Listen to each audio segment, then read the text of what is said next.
Hey there everybody, my name is Tyler Hayden. I am from teammover.com and I've got another classic adventure that you can do with your team. It's a fantastic experiential activity called Frog Pond. It's actually an activity that my professor in university, because well, I went to university to learn how to play games and how to build teams and design leadership strategies for organizations. And my professor did this activity with us one day. She took us out behind our classroom, took us out into a field, and she played this game called Frog Pond, and I'll never forget it to this day because it was just such a good activity. It's easy to set up, it's simple to do, it's fun, it's different.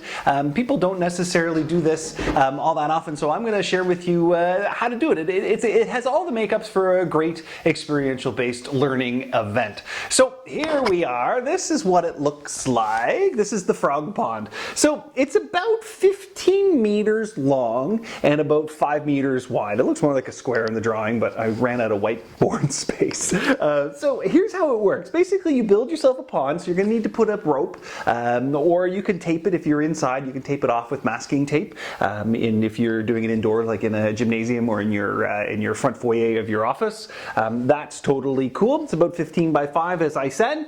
And what you're going to do is you're going to break your team in half.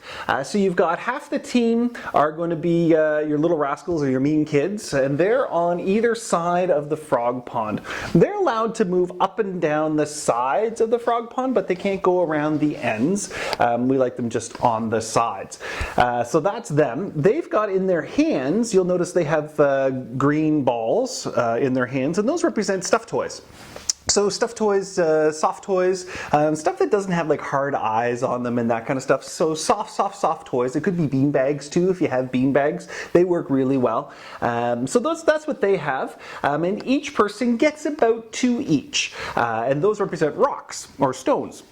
Then over here we've got our frogs, and our frogs are the other half of the group, and they start on one end and they go to the other. So this could represent your project or an initiative that you're doing with your team. And so your team starts at one end, everybody starts at one end the first times they get together, and we're all working towards this goal, this achievement over here. Along the way there are some challenges, there are some naysayers, there are some people who don't want you to necessarily be as successful as you might want to be. It could be your competition. It could just be competing forces in life. It could be competing divisions. Maybe you have you share one of your FTEs you share with another part of your organization.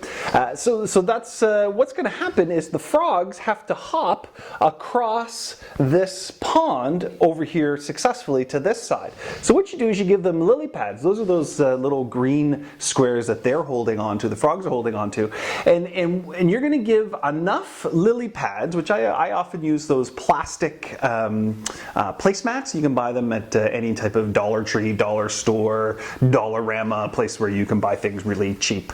They can even be pieces of 8.5 by 11 paper. That'll work too. They'll rip a little easier, but they'll work in a pinch. And what's going to happen is you're going to give one to every frog except for one of your frogs.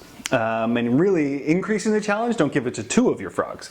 And what's going to happen is the frogs hop on the lily pads. The lily pads are their safe zones. So they're not allowed to be hit by the mean kids or the dirty little rascals if they're standing on the lily pad. So they will progressively they'll hop onto one of the lily pads, and then they need to figure out how to continue to hop across. As a collective unit, all the frogs must move together all the way across to the end.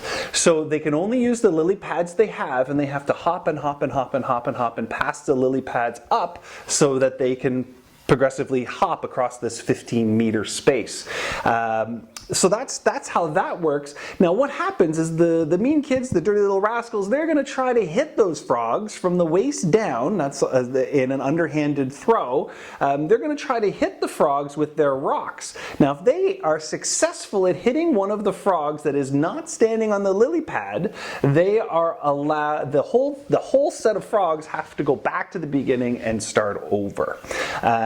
So this is a great event to talk about leadership, challenges, planning, group dynamics, all that kind of stuff. So it's rich with opportunities for learning.